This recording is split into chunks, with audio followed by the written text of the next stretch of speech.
حضور اسی سے متعلق عرس، اس میں ایصال ثواب کیا جاتا ہے، نہ صرف عرس پر بلکہ مسلمانوں میں رائج ہے کہ جب بھی کسی کا انتقال ہوتا ہے تو ایصال ثواب کی ترکیب ہوتی ہے۔ تو یہ سوال بعض اوقات پیدا ہوتا ہے کہ یہ ایصال ثواب جو ہم کرتے ہیں فوت شدہ کو، اس کی کیا اصل ہے؟ کیا یہ قرآن و حدیث سے ثابت ہے؟ دیکھیے، ایصال ثواب کا معنی ثواب پہنچانا، عمل کیا اور اپنے عمل کا ثواب دوسرے تک پہنچا دیا جائے۔ آدمی کے عمل کا ثواب دوسرے کو پہنچتا ہے، دوسرے کو فائدہ پہنچتا ہے۔ ہم دعا مانگتے ہیں ربنا اغفر لی ولوالدی وللمؤمنین یوم یقوم الحساب۔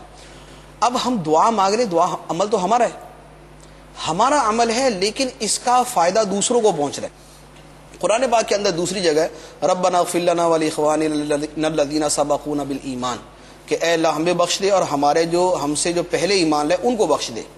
تو اپنے عمل کا فائدہ دوسرے کو پہنچانا یہ تو قرآن پاک سے ثابت ہے۔ اب بطور خاص جس کو ایصال ثواب کہتے ہیں کہ ہم کوئی عمل کریں اور ہم یہ کہیں کہ میں اپنے عمل کا ثواب دوسرے کو پہنچا رہا ہوں، یوں باقاعدہ کہا جائے تو یہ بھی احادیث مبارکہ سے ثابت ہے۔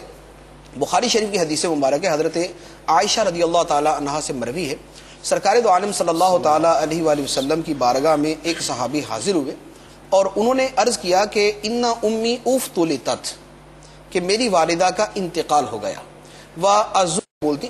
تو اب صحابی سوال کرتے ہیں کہ اَيَنْفَعُهَا إِن تَصَدَّقْتُ عَنْهَا، اگر میں ان کی طرف سے صدقہ کروں تو انہیں نفع ہوگا؟ سرکار دو عالم صلی اللہ علیہ وسلم نے فرمایا نعم، ہاں انہیں نفع ہوگا۔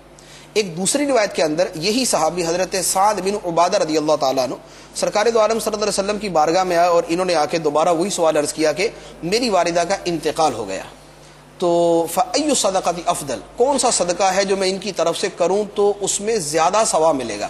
سرکار دو عالم صلی اللہ علیہ وسلم نے فرمایا الماء، پانی اگر ان کی طرف سے صدقہ کرو، یعنی کنواں وغیرہ کھود دو تو اس کا ثواب ان کو زیادہ ہوگا۔ تو اب حدیث مبارک کے الفاظ ہیں کہ فَحَفَرَ بِئْرًا، انہوں نے کنواں کھودا، وَقَالَ هَذِهِ لِأُمِّ سَعْدٍ، اور کہا کہ یہ کنواں سعد کی ماں کے لیے ہے۔